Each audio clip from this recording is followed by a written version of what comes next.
al 12, Nueva Traducción Viviente. Por lo tanto, amados hermanos, les ruego que entreguen su cuerpo a Dios por todo lo que Él ha hecho a favor de ustedes, que sean un sacrificio vivo y santo, la clase de sacrificio que a Él le agrada. Esa es la verdadera forma de adorarlo. No imiten las conductas ni las costumbres de este mundo, más bien dejen que Dios los transforme en personas nuevas al cambiarles la manera de pensar.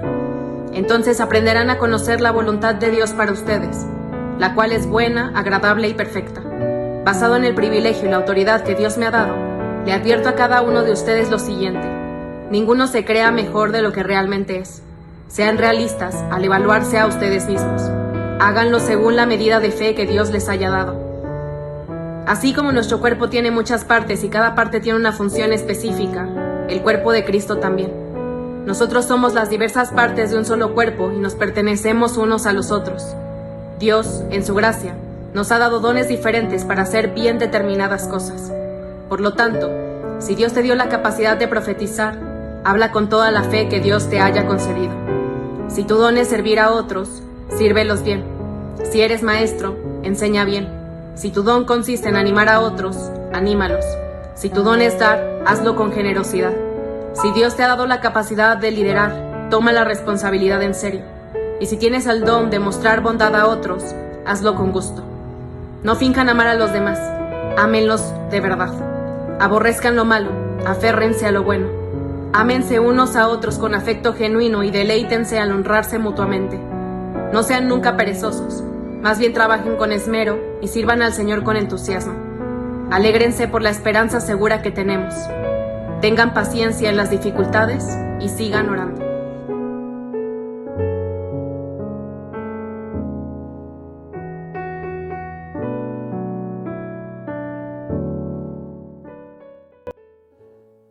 Iglesia, somos iglesia. Romanos capítulo 12, versos 1 al 12. Ser iglesia es un gran privilegio. Ser miembros los unos de los otros en el cuerpo de Cristo también lo es. Por ello, precisamente el apóstol Pablo nos previene sobre la singular importancia que tiene el discernir, es decir, el comprender lo que es y su propósito el cuerpo de Cristo, la Iglesia. 1 Corintios 11.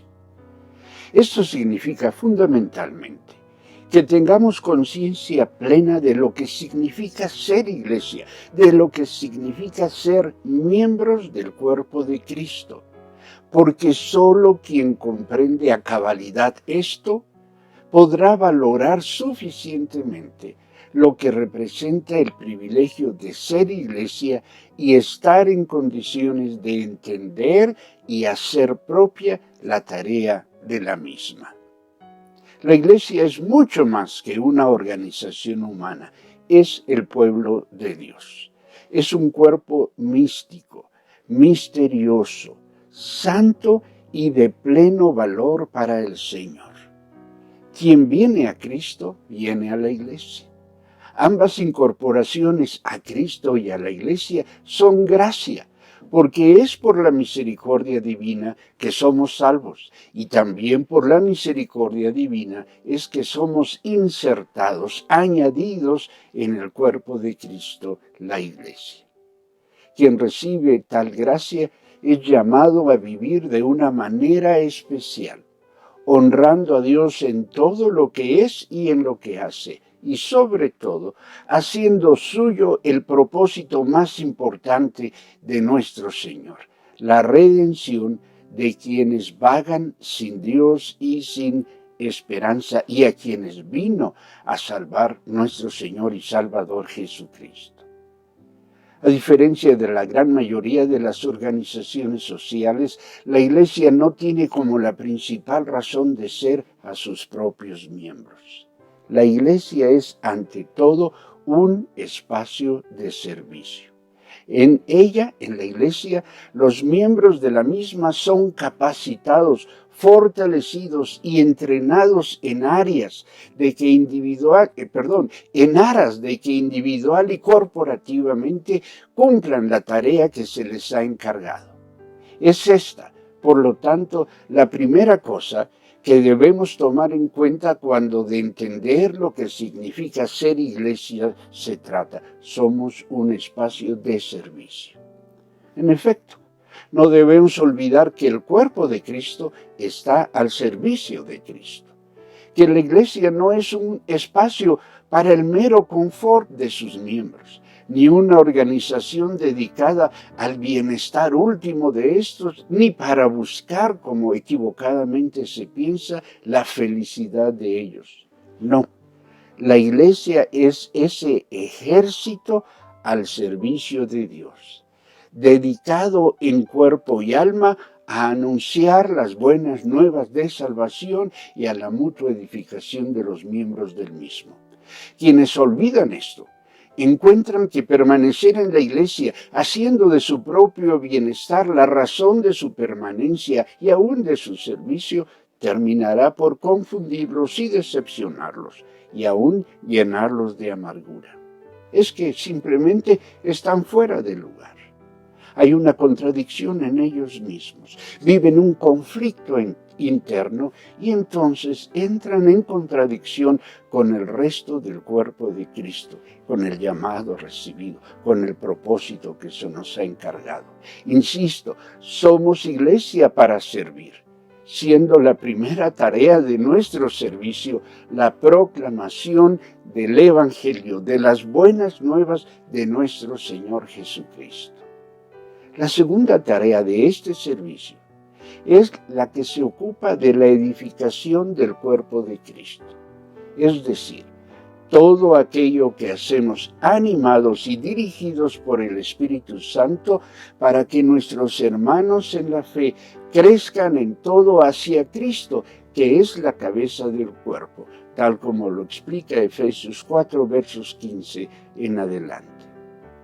En algún momento de su ministerio, a los corintios el apóstol Pablo les confesó su preocupación por la salud de su comunidad, de la iglesia, diciéndoles que en opinión del apóstol sus reuniones les hacían daño en vez de hacerles bien. Primero a los Corintios 11, verso 17.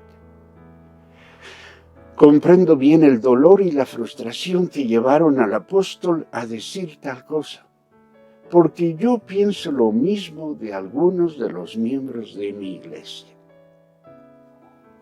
Me temo que su asistencia y participación en las actividades de nuestra congregación pueda hacerles más daño que bien, que batallan para asistir. Por eso es por lo que faltan con tanta facilidad.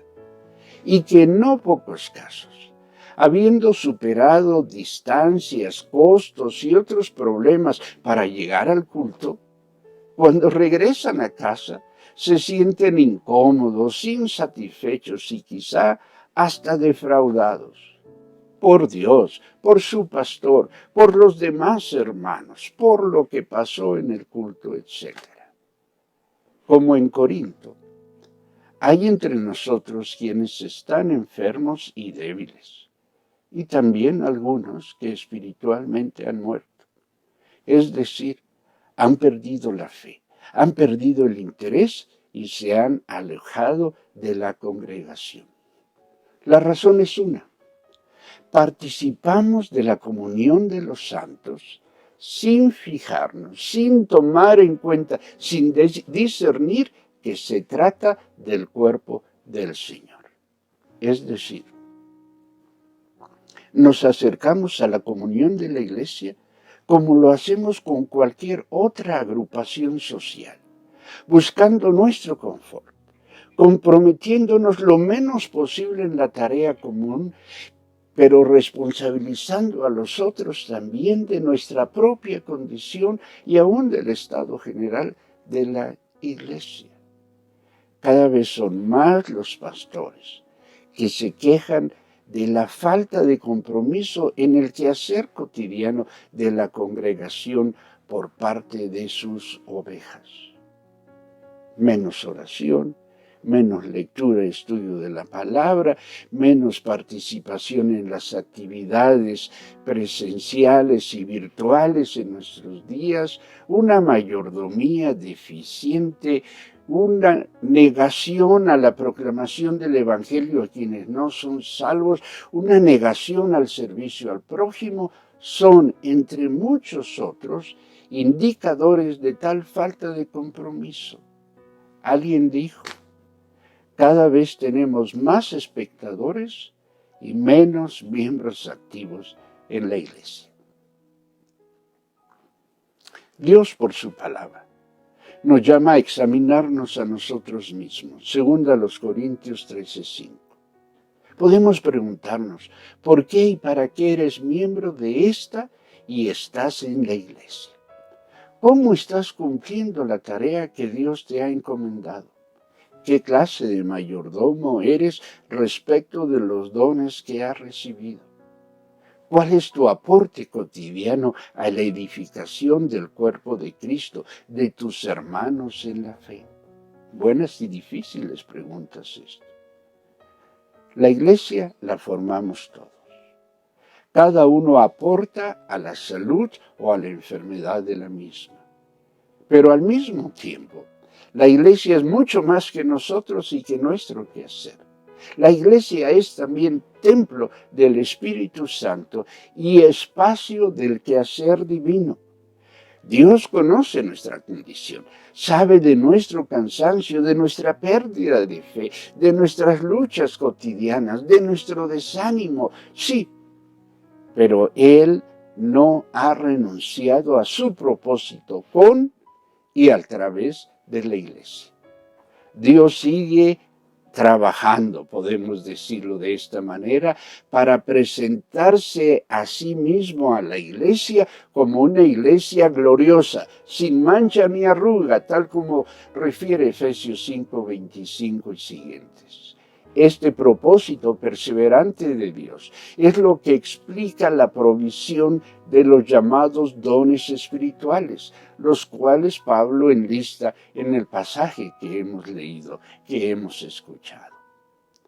Pablo describe tales dones como regalos que Dios nos da a los miembros de la iglesia para que hagamos bien determinadas cosas y los considera capacidades. Es decir, los dones espirituales nos ponen en condiciones de hacer o lograr las cosas que se nos han encargado como miembros del cuerpo de Cristo, como miembros de la iglesia. Así que el mismo que nos hace el encargo nos capacita. El mismo que nos envía nos da lo que necesitamos para hacer nuestro aporte personal y trascendente en tanto miembros de la iglesia. El llamado que recibimos hace evidente el propósito particular que Dios tiene para cada uno de nosotros. Todos somos llamados a servir, esto es cierto, pero cada uno es llamado a servir de maneras diferentes. Y todas estas maneras diferentes con las que unos y otros servimos resultan ser complementarias entre sí. En la medida que cada uno realiza aquello para lo cual ha sido capacitado, es que la iglesia, en tanto cuerpo de Cristo, puede realizar la doble tarea de proclamar el evangelio del reino y de edificar a los miembros del cuerpo de Cristo, a los miembros de la iglesia. Al ser miembros de la iglesia, hacer o dejar de hacer nunca es una cuestión meramente individual, meramente personal. Lo que hacemos y lo que dejamos de hacer siempre es una cuestión corporativa, porque lo que hacemos o dejamos de hacer afecta al todo de la iglesia y afecta también la realización de la tarea recibida. Hermanas y hermanos, toca a nosotros tomar una decisión vital respecto de nuestro ser iglesia. O entramos en sintonía con el Señor, o en última instancia nos rebelamos a su autoridad y renunciamos a su propósito. como en los ambientes laborales, podemos ser renunciantes pasivos. Es decir, no nos vamos, permanecemos en la iglesia, pero permanecemos haciendo lo menos posible. Si esta es nuestra realidad, debemos tomar en cuenta que nada va a destruir a la iglesia. Ni siquiera nuestra falta de discernimiento, mucho menos nuestra falta de compromiso o de fidelidad o de santidad. Somos nosotros los que necesitamos de la iglesia, por lo que para permanecer en ella debemos estar dispuestos a la negación de nosotros mismos y estar dispuestos a hacer nuestro el propósito, el cómo, el cuándo y el con quiénes de nuestro Dios. Hablo a cada uno de ustedes en particular y les exhorto. Disciernan, comprendan correctamente el cuerpo de Cristo. Aprecien el privilegio que han recibido al formar parte del cuerpo de Cristo. Hagan suya la tarea específica que Dios les ha encargado al injertarlos en la iglesia y para la cual los ha capacitado con el don espiritual que tienen. Vuélvanse a Dios y hagan lo que Él les ha llamado a hacer. No vale la pena permanecer en la iglesia si no estamos dispuestos a servir al Señor en lo que, en el cómo y en aquello que Él nos ha llamado, con quienes Él nos ha llamado a servir. Pero tampoco sería sabio el decidir apartarnos de la iglesia para evitar el conflicto de permanecer a contracorriente en la misma. No, el que estamos viviendo es un tiempo de conversión. Es un tiempo para que nos volvamos a Dios, para que nos ocupemos de recuperar nuestro primer amor. Los tiempos de crisis sociales son estos tiempos de oportunidad para nosotros y el que podamos participar del quehacer de la iglesia, el que Dios nos haya llamado a su iglesia, nos haya capacitado para servir, así lo demuestra. Dios en su amor, compasión y paciencia hoy nos da la oportunidad de venir a Él y de unirnos en Él. Nos da entonces la oportunidad de comprobar que permanecer en la iglesia sirviendo es siempre fuente de bendición, de regocijo y gratitud creciente ante el hecho de su fidelidad. Es a esto a lo que los animo, a esto es a lo que los convoco en el nombre del Señor Jesús. Que Dios los bendiga.